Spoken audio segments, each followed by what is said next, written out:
We all want a business like Netflix or Amazon Prime.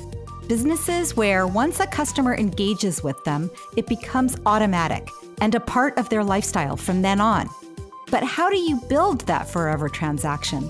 I'm Robbie Kelman-Baxter, and I have been studying subscription and membership models for nearly 20 years. In this podcast, my guests and I share the secrets and strategies of the membership economy. Join us for Subscription Stories, true tales from the trenches.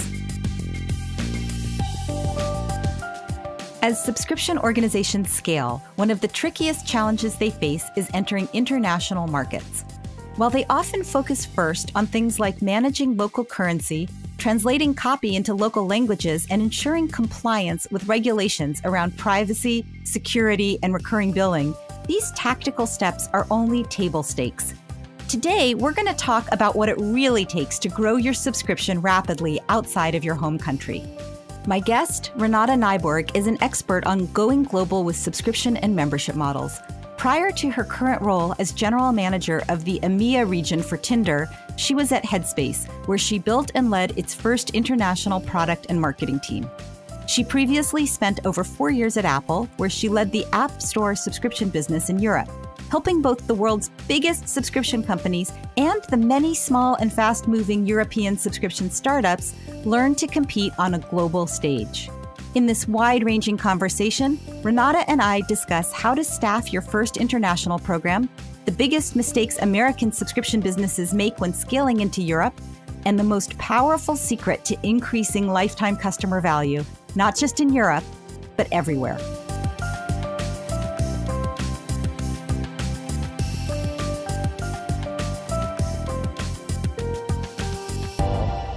Welcome to Subscription Stories, Renate. Hi, Robbie. It's great to see you. Great to see you too. You've recently started as a GM for EMEA for Tinder after working with a pretty broad range of subscription and membership organizations.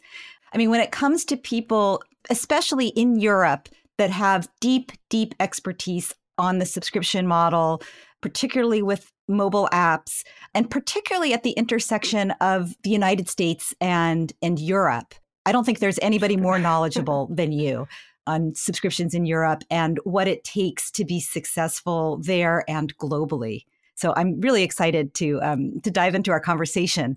You've always worked at that intersection between Europe and the United States and for subscription businesses. How did you end up there? What drew you there? For me, I always say that I don't really work in technology. I like to work with people. I think that the first career choice I had when I was still a teenager was to become a psychologist. But then I got fascinated by technology because it's really a way for people to bring these things into life and to work with subscriptions, to work with member-based models, which go far beyond technology. Actually, you really need to understand people. You really need to commit to what they need.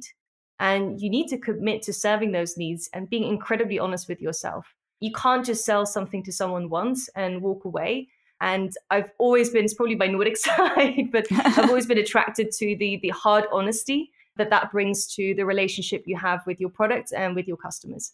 That's such an important point, that when you are dealing in subscription model products, as opposed to more transactional or episodic ones, you really have an obligation both to get to know your customer, because you have to have a relationship for a long time, and to serve them in a way that is trustworthy, because otherwise they're going to leave and you might be left in a position where you've spent more to acquire them than they've actually spent with you. So I think it's really interesting that you came at this sort of with an interest in the human side, as opposed to, particularly in the technology side or the financial side, although I know you have competence in those areas as well.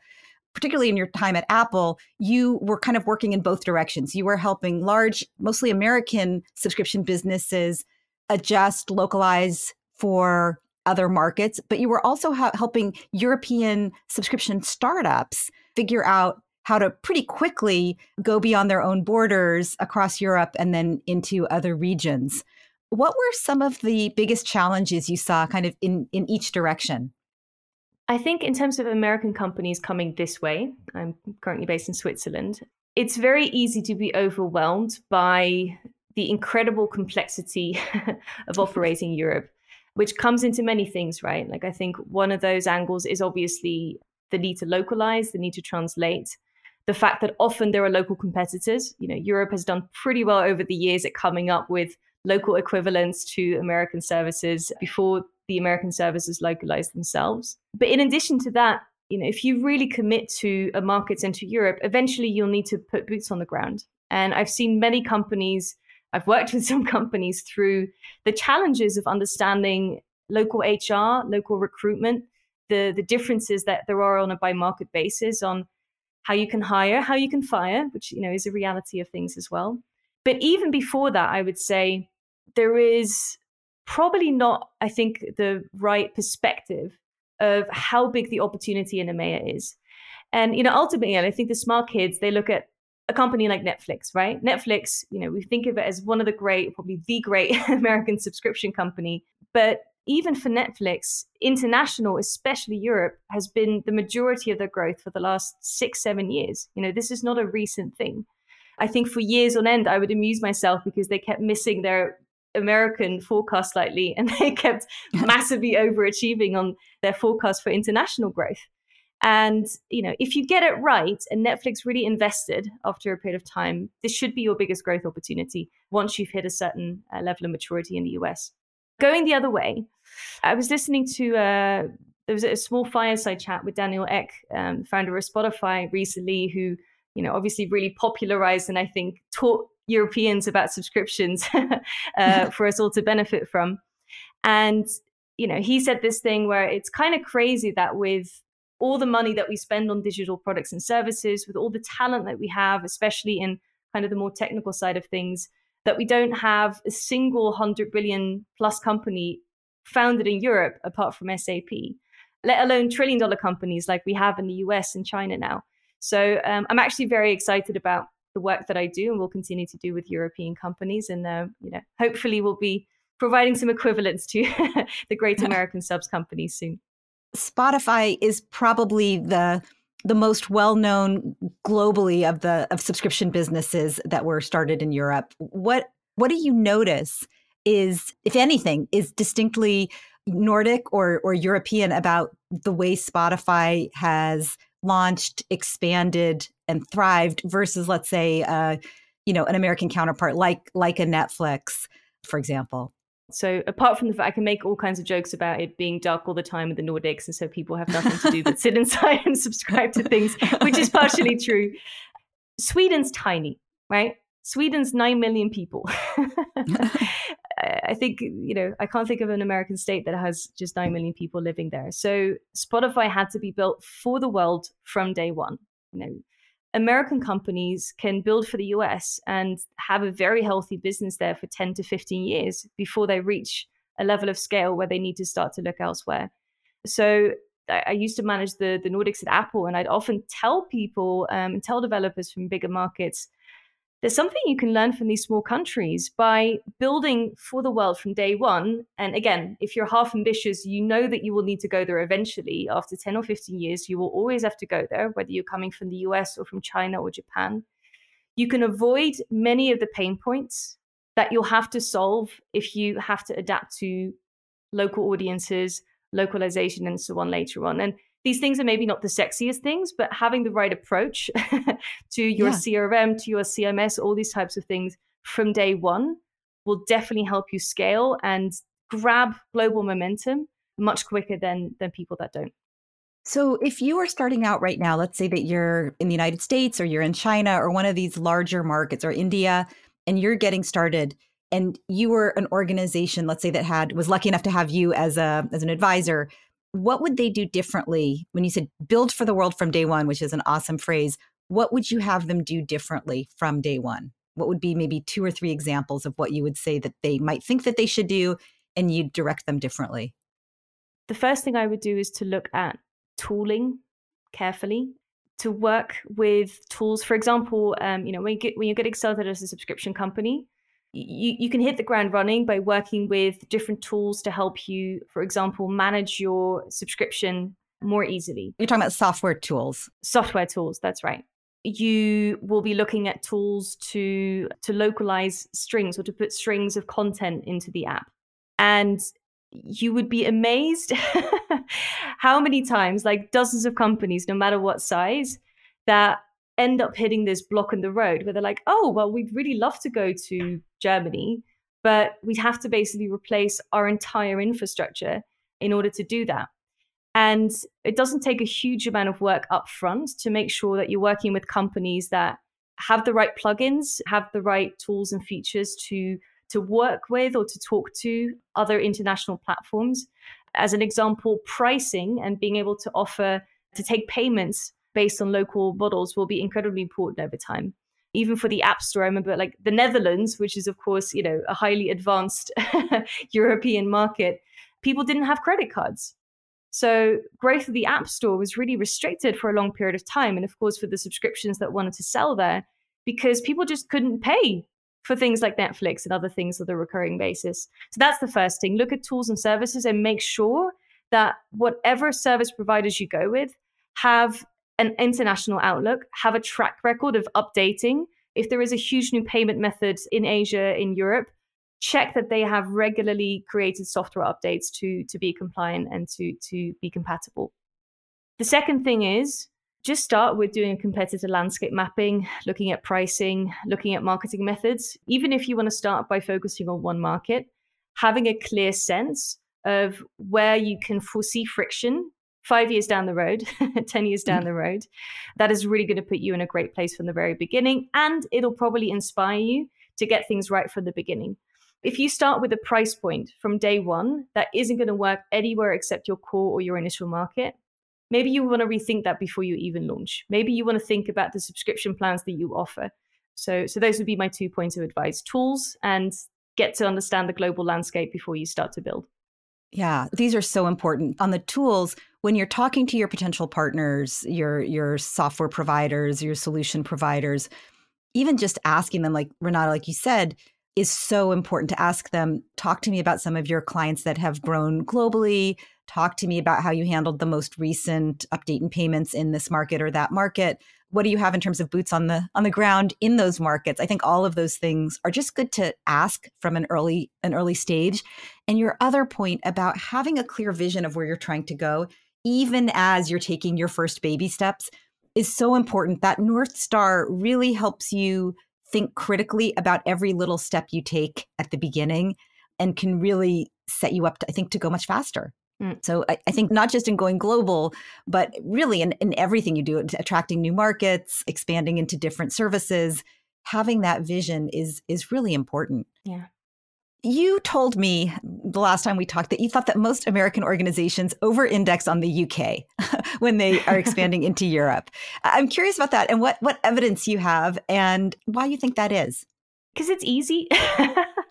So, you don't really need to do anything, which, by the way, I think is also an urban legend. But the majority of companies that I would see launching subscriptions the last few years would initially have more than 50% of their revenues coming from the UK.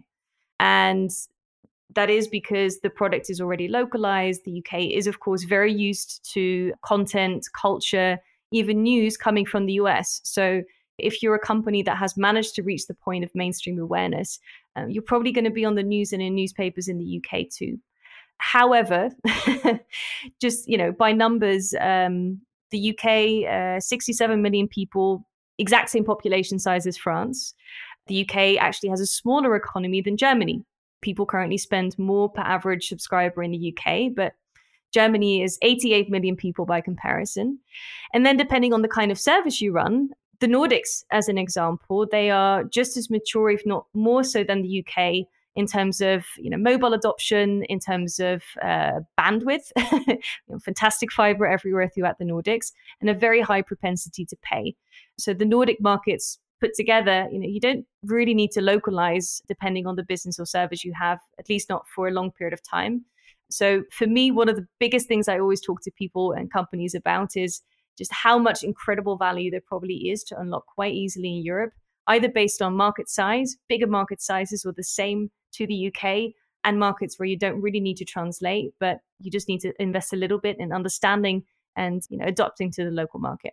That's great. And I want to pick up on this thread about translation versus localization, because I think for a lot of people, those are the same thing. but translating your content is not the same as localization. And I'd love for you to talk about what it looks like when you're really thoughtfully localizing for new markets. So this is one of my favorite topics. And again, this is why to be a subscription person, you need to be part psychologist and part anthropologist. For me, translation is, I'm going to translate my website. Instead of it being $9.99, I'm going to make it £9.99 or €9.99. I'm going to translate or put some subtitles in my app, and off we go. It's a dumb kind of Google Translate version of your product. Localization, which is where you really see success, is if you take the time to understand the local market, cultural nuances, like these are so incredibly important, the way that people relate to products and services. So as an example, you'll hear about this a lot. There are many companies that will launch a product or a service because thinking they're just tools or it's software. We can just put it out live. As an example, Pinterest, right? So Pinterest doesn't produce its own content. It's not Netflix, right? So you don't have to necessarily dub it or add subtitles. But when it first launched across a variety of European markets, France was one of the markets where it just wasn't really working. And after doing focus groups, they realized that the word pinning just didn't make any sense whatsoever to French people. And all they did was add a little tutorial at the beginning where the first time someone used the app or the product, it basically said, oh, here's a picture. Would you like to pin it? And just showing them how to do it. And I think instantly France was, I think, their fastest growing market. Because the word pin didn't translate. Is that why they were having trouble with it? The whole concept, like to pin something, to have a pin board, it just wasn't a concept. I guess the French don't use pins. Those are often the aha moments. I usually tell people, like, honestly, 90% of the work in getting a subscription business to succeed in a European market isn't necessarily about all kinds of complex things. It's not about producing tons of new content. It's really getting that first 10 minutes right. Like, what is that thing about the first 10 minutes that will make it relate to someone, that will help someone understand? For me, localization is to really invest in understanding what the problem that you're solving is, because ultimately that's what that's what subscription products do. I'll give you another example from Headspace. So, I don't think they'll mind me sharing this example, but when I joined Headspace, they had already invested in translating the content in the app into 4 new languages. So Headspace, which is a meditation and mindfulness app, had been available as an English language product only for 10 years. And they translated the work. When I joined, I'm lucky I speak a few European languages. When I was listening to the recordings, I quickly said, I've been a Headspace subscriber for years. I just don't have the same relation to the content that I'm hearing, because we hadn't done the work at the time to understand what is mental health in a country. Attitudes to mental health, as you'll probably know, are completely different on a market by market. It has a completely different meaning in France. Mindfulness is not a word you can translate like for like. So we had to kind of go back and do that work from the ground up to say, what is the conversation around mental health and around mindfulness that we want to support? And then we started to invest in tweaking some of the scripts and also co-creating content with local artists and local mindfulness and meditation teachers. Yeah, it's so important. People are often overwhelmed when they say, now we're going to go international, or now we're going to go to Europe, or we're going to expand to this new market. One of the points that you made that I think is so critical is that if you have limited resources, focus on those first moments that a prospect or a brand new subscriber has with you, that onboarding, helping them understand, make the connection to why they're there, and helping them find a way to make it a habit is so critical. And I know you have said before that you think that the most overlooked and important place for an organization to invest if they want to maximize lifetime customer value is in that place. Can you talk a little bit more about the sales page and the onboarding process for a subscription business and how to think about that, particularly if you're localizing? I love sales pages. I now occasionally will just email people I don't know. I mean, like, I need to tell you about your sales page. I think we can improve it. So your sales page is your first date, right? To use a Tinder reference. It's the difference between love at first sight and a second date, or, marriage someday and nothing else at all. And this is the page that if you change nothing else about your product for a year, let's say you don't have the revenues, but you want to be live in Europe or in EMEA, spend your time there. Because understanding how people react and engage with your sales page, which is where you lay out the benefits of subscribing, which is where you lay out the different options and plans and the pricing, that is where you're going to understand, A, whether you need to change anything about your product, and B, how to make them feel comfortable. So, for example, in all of the roles that I've had, we'd spend a huge amount of time testing even things like the terms and conditions. And you'd find remarkable things which always tie back to cultural nuances. For example, by actually increasing the terms and conditions and saying, please know that after 7 days you will be charged, and all these types of things. You'd think that would scare people off. I've seen a few examples where in Germany, people would actually be more likely to sign up to a free trial or be more likely to subscribe, because they really felt reassured that from the beginning, this app wasn't trying to cheat them or trick them in any way. They were really upfront with what you would do and when they would be charging you. Similarly, you've really got to think about the local socioeconomic circumstances of a country that you're marketing in, as well as the type of audience that you're marketing to. If you're in the Nordics, people have more money to spend and people are very used to subscribing. People probably have a ton of subscriptions that are all $10 a month. So you can probably go straight in with that offer, or even try and drive people to an annual plan, which is, what you want to do eventually. If your brand is still super new, people haven't heard of you.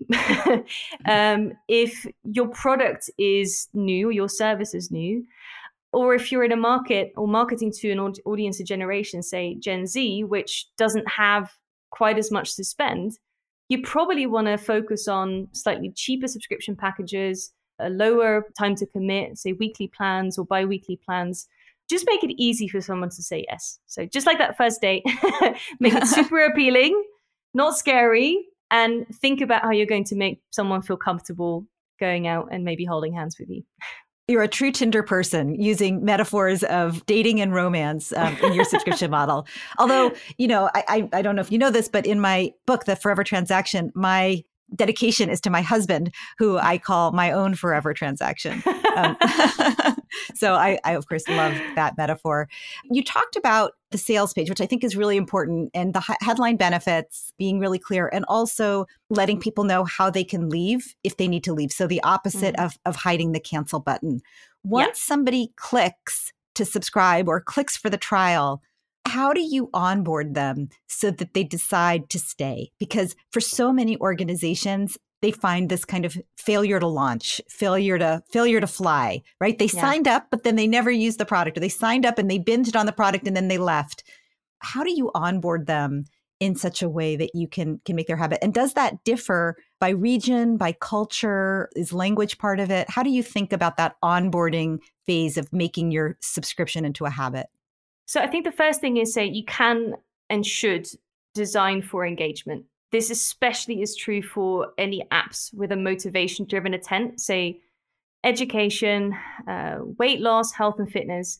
We are, as human beings, we're incredibly motivated for short periods of time to improve our life. And it's hard, especially when these are things that take a long time to show improvement. So I think the first thing I'd say is, where I've seen apps truly have success is to focus on one thing that has the lowest level of friction as possible. So for example, there's a great app from the Nordics called Sleep Cycle, which analyzes your sleep quality. It does fun things like record you when you snore, so your husband or wife can prove it and hold it against you. But the beauty of it is that all you need to do is set your alarm every evening, and it will automatically go on and track. And so the barrier to entry, while still getting really, really strong value, is very low. Similarly, I've seen a number of language learning apps, healthcare apps, often after many years of trying other things, focusing on say one action, like one tracking thing, or something like learning one word a day. in order to Mhm. build that habit. Yeah. There's a lot that's been written about habit Yeah. creation, but really getting it down to one thing. For other apps, because it's hard to generalize, but finding lean back moments to regularly provide value to someone. And this actually goes whether you're a subscription service that provides access to financial analysis or whether you're a music streaming service, finding little moments to delight someone.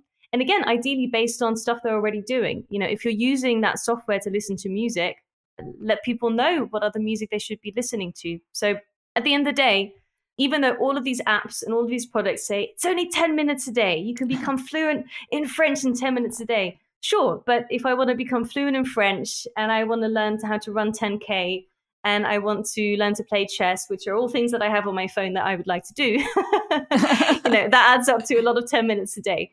So try and make it as lean back as possible, just using stuff that people already are doing on their phone with different apps to provide some value. Number one, if you can do that.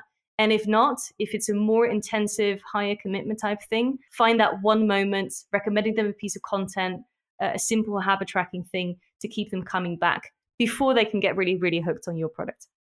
Yeah, no, that's very helpful. This idea of establishing habits with very small bites. BJ Fogg, Nir Eyal, both have written extensively on this. So if this is an area that you're dealing with people who are listening, I encourage you to check out both of those people, and we'll have it in the show notes. So I wanted to talk to you about structuring your team, particularly if you are going into a new market. How do you think about the connection between that team, the kind of people you need on that team, and how you track their success, and how many constraints you put on them? So I'm based in Sweden and I'm coming to the United States. I'm based in the United States. I'm going to the Nordics. I'm going to Europe. How do you think about that? How do you staff for that and manage for that? I think I've operated in and managed almost every form of setup. I think we also need to think about this differently in a post-COVID world. And to make you laugh, I currently have on my desk the the work from anywhere future. Oh yeah, Harvard Business Review. Yeah, if you're listening, that's the Harvard Business Review work from anywhere issue, which we'll have in the show notes as well. caught my attention. So I've worked a little bit all over the place. I've been based in the UK, managing a combination of contractors all over the world. I've been in teams where my colleagues were all in different markets, but we would travel together. At Headspace, the majority of my team was based in Los Angeles, and we started to build out a team in Europe. I think the main thing I would say as a conclusion, I don't think unfortunately, there's not a one-size-fits-all approach, but I think here are some of the principles that I've learned. First of all, your structure is probably the most important thing to get right in terms of driving your culture and your business strategy. And this is why the way I'm thinking about structuring my team at Tinder is distinctly different to what I did at Headspace or the way I worked with people at Apple, for example. And I think especially when it comes to Europe, where we have so many different choices, it's an hour by train to travel between most countries. It's an even shorter flight to travel between most markets. We do have a huge amount of flexibility. A lot of people live in one country and work in another. So I think instead of worrying about the complexities that brings, embrace that, use that. I do think that there is a lot to be said for talent density, especially when you're first entering a market, for having people together that really feel like a team, that feel ready to conquer the world. But I think especially in a post-COVID world, depending on when we're listening to this, if that ever happens, hello future, I think that I would really like Europe to set an example whereby we allow people to split their life, perhaps between cities and between nature, where we go back to a place where economically we can reinvigorate parts of Europe that we're losing people to the bigger cities because that's where companies were really based, and where we probably start looking at things like, hey, okay, maybe you can live wherever you want, but as long as you can take a train there. So our environmental impact is limited. So yeah, for me, I'd still say, especially when you're first getting started, talent density, or at least the opportunity to meet regularly is important. But outside of that, I think allowing people to find talent where talent is hopefully another good thing about working in a in a knowledge job and working in a post-COVID world. And how long do you give a team that's getting started to hit metrics or to even define what the metrics should be for what kind of engagement should we expect in Denmark, for example? Or how long should we need to market before we build traction in Germany? How do you think about what metrics should we use to evaluate whether or not that team on the ground, that small team that can conquer the world, is actually on a path to conquer the world, or if they're kind of flailing or struggling or not on the right path? I think you should be knowledgeable about it from day one, from day zero, from day minus 100. I advise a couple of startups that are in the process of launching subscription businesses, and I started doing this work with them, 100 days ago. By the way, now I have your fantastic book instead of me speaking to all my friends that want to launch subscription businesses. I must admit that I text them the couple of pages you have on subscription metrics you should have, and then they usually buy your book afterwards, which, I think you've discovered for yourself. Thank you for that. Yes, I've had some calls from your friends, so thank you very much. Well, thank you for putting it all on a page instead of me getting on Zoom every time. I'm a big believer that you shouldn't allow yourself to be ruled by metrics, because no matter what the business is, if you only do things that can be measured, you'll probably miss out on chasing the really big moments that don't have analytics yet, that are too new to really know what they're going to do. And so I think it's really important that you become an expert on metrics, on benchmarks, that you speak to many people in the industry, especially close to your sphere, but also in different categories, because you'll quickly build up an understanding that what's good in your category or in this country may not be good in this other country. Part of my role at Apple was to look at benchmarks by category, by market, and you'll find that there is a notion of what good looks like that's completely different. And the only way to get comfortable with that is just to look at it constantly. But in order to get so comfortable with it that you can almost forget about it, that's how you'll then be able to release yourself and sometimes say, you know what, I'm happy to take a bit of a nosedive on my engagement metrics for the first 6 months because I'm really chasing this thing. Or I'm happy to sacrifice my retention metrics for the first 12 months that I have my little, imaginary team in Denmark because I'm really focusing on this thing. So start with the metrics, get super familiar so that you can forget about the metrics. Yeah, so that you're not serving the metrics, but that the metrics are supporting your strategy. That's right, 100%. Yeah. I have seen way too many companies think that metrics are what leadership is. It's not. Very wise words. Okay. Okay. So I want to do something fun. It's a speed round. So I'm just going to ask you questions and just answer the first thing that pops into your head. Okay. Sounds good. Sound good? Okay. For subscription entrepreneurs in Europe, what's the most important thing that they should do as they grow? Call Robbie. No, wait. Okay, done. Next question. No, honestly, the real answer is download and go through the onboarding for 10 different apps every single day. Download and onboard for 10 different apps each day. I love it. For fast-growing American companies, as they look to go global, what would be your advice?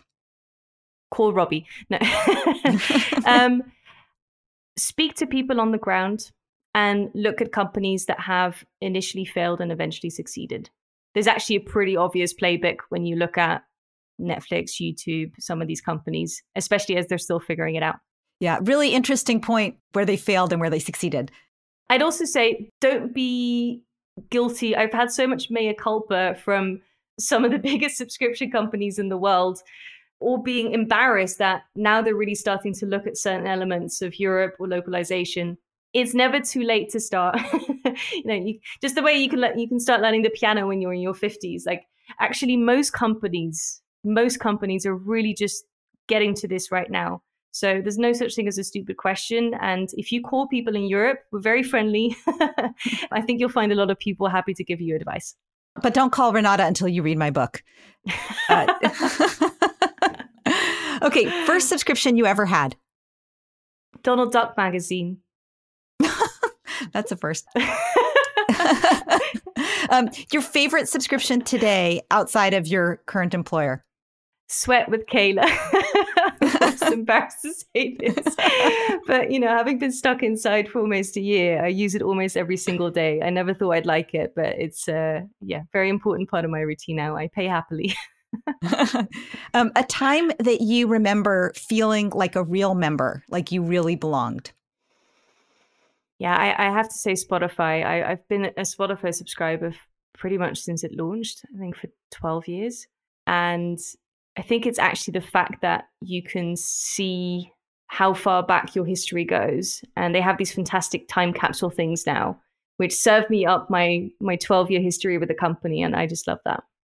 And your favorite way to reward or recognize a customer's loyalty? Showing them what they got out of it.